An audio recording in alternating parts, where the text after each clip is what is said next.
Hey, it's me again. I'm just continuing the same topic about U.S. atrocities, and um, yeah, I'm a watchman of the Lord. And I believe as a watchman of the Lord and as a U.S. citizen, I am entitled to say what I want to say about my government. There's this article. It's called "Article Informed Comment" by Juan Cole. And the title of the article is called "The American Genocide Against Iraq." Semicolon, 4% of the population dead as a result of U.S. sanctions. I'm just going to read part of the article and maybe make some comments in between. A new household survey of Iraqis, like I talked about in the first videos, this survey that you do, direct contact with the people in the country that was afflicted with the war, and you get stories from them and family members that they know that have died. And this survey, it's called the household survey of Iraqis, unquote, has projected the civilian death tolls from the Bush administration invasion and occupation of Iraq at roughly 450,000. Despite the horrific total, this estimate is smaller than the Lancet study some years ago. This is a study that estimated that 650,000 died. Like I said, there's many estimations because there's actually no logbook. There's no log in the city or to go to find the death toll. This estimate is smaller than the Lancet study some years ago. The author admits, however, that it could be much higher because their total is based on 2,000 interviews with people. The U.S. and UN sanctions in Iraq of the 1990s, which intercepted chlorine for much of that decade, and so made the water purification impossible. Semicolon are estimated to have killed 500,000 children and toddlers who easily die from bacterial infection and dehydration. If Iraq had killed 4% of Americans, it would be 12 million people killed.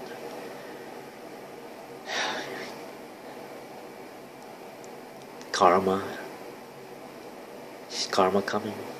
God forbid. But justice needs to be done. Iraq did not attack the United States. It did attack Iran in 1980. I talked about in the previous video. But by 1983, the U.S. was an ally in Iraq's war against Iran, this chemical war that happened between 1983 and 1988, 5 years worth. It was a chemical warfare. Atrocities were just horrendous. Iraq's crime was and appears to be an oil state. This is the previous Iraq I'm talking about. Iraq's crime appears to be an oil state, not complying with U.S. demands. All this is horrible enough. Even more horrible is that the U.S. occupation of Iraq sparked a Sunni Arab insurgency, which is still vigorous. Insurgencies typically take 10 to 15 years to subside. Some 5,000 Iraqi civilians have been killed so far this year by that insurgency. U.S. occupation is the gift that goes on giving. It's just the gift of occupation that kills all these people. Despite this Bush administration violation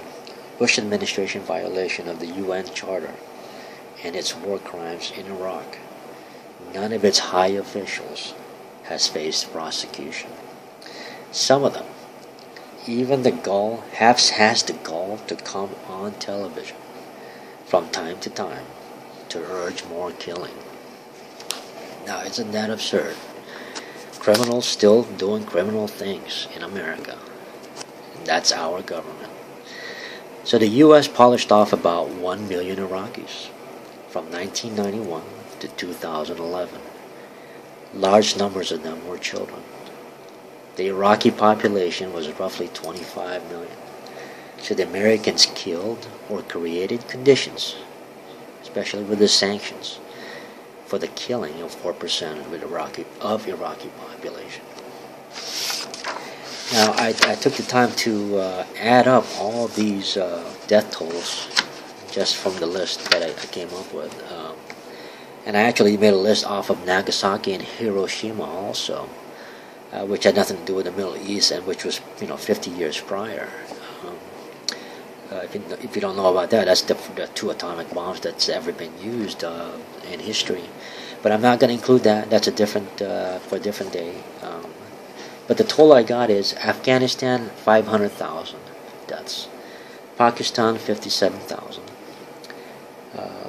The Iraqis during the war of the ousting of Saddam, 2000, whenever it was, 2003, 2004 to the present. 1 million deaths from that war. That's still going on today, the occupation. And 450,000 from the surrounding neighbors, from Yemen to Syria. And then Iran had 33,000 deaths during the Iraq-Iran war, when Saddam was a puppet of the United States. They gave the green light to use chemical warfare. And then they used this chemical warfare to go into Iraq to kill 1 million innocent people when they had no more chemical weapons to use. It was disposed of. Unbelievable. Unbelievable. And then the Iraqs of 1990s, during this sanctions, to punish Saddam Hussein, not oust him, just to punish him, they were hoping that by creating these sanctions that the people would hate Saddam Hussein, and that they would just take up arms and overthrow the dictator. And it backfired.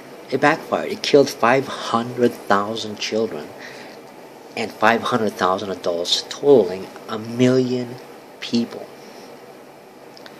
And Saddam Hussein was not overthrown. He was overthrown because after the 2001 9/11 incident. And guess what? They made up the idea that they had chemical weapons of mass destruction to go in there to get rid of them. They couldn't even tell the truth that, no, we're coming in there because you killed 33,000 Iranians in 1985 with your chemical warfare. They can't, because they approved it. They approved it in 1985, and then they made it up in 2005. Unbelievable. You can't make this stuff up. And the total numbers I came up with is just under 4 million people. Yeah. It's pretty close to it comes short of just calling it a Holocaust of the Middle East. Indirect and direct, violence and non-violence, combatants and non-combatants, it don't matter. 4 million deaths. And they can't even explain or give you transparency for what the reasoning is, rational reasons to why it's still not over.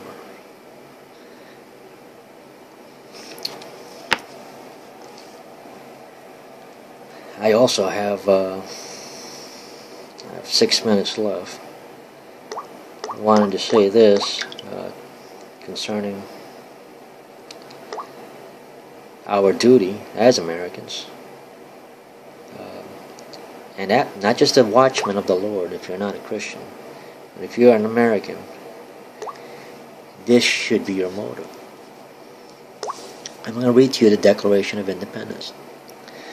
Of course, July 4th, 1776. Everybody knows this first sentence. We hold these truths to be self-evident, that all men are created equal, that they are endowed by their Creator with certain unalienable rights. Unalienable rights means you cannot take them away. If they are taken away, you have the right to take it back.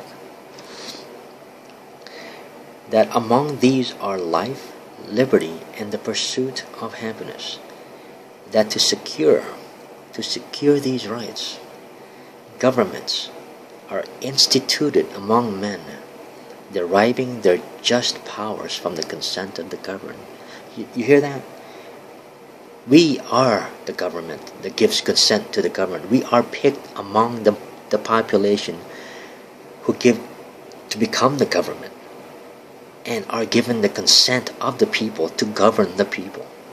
So it is our responsibility to tell our own government that we do not give them consent to do these things to anyone and everyone they please, outside the country or inside the country. It is our duty that whenever any form of government becomes destructive of these ends, it is the right of the people, that is you and I, or many of you and I, or just I myself, I the people. 1, 2, 500, 10,000, it doesn't matter.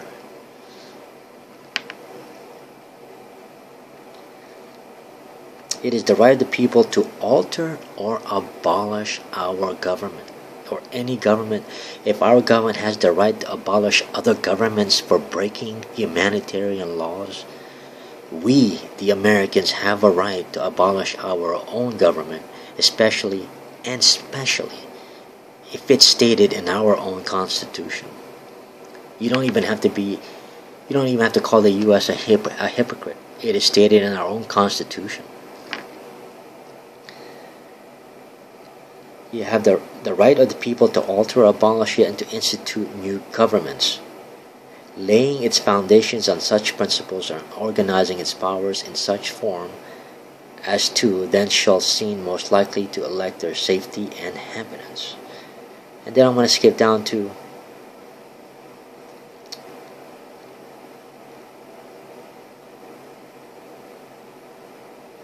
but when a long train of abuses and usurpations, if you don't know what that means, you need to figure it out.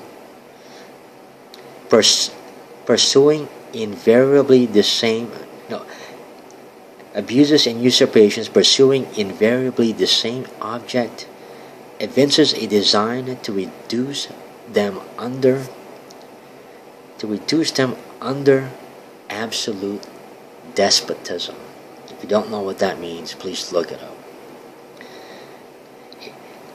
It is their right, it is their duty to throw off such government. That's you and I, or just I myself if there's nobody else. But the people give consent to the government to do these things. I do not give them consent. It is my right and my duty to throw off such government and to provide new guards for their future security. There you go, you have it. As a watchman of the Lord, Ezekiel 33, or as a constitutionalist American, it is our duty and our job to speak up, speak the truth. That's why I make this video. Until next time, please watch both. Thanks.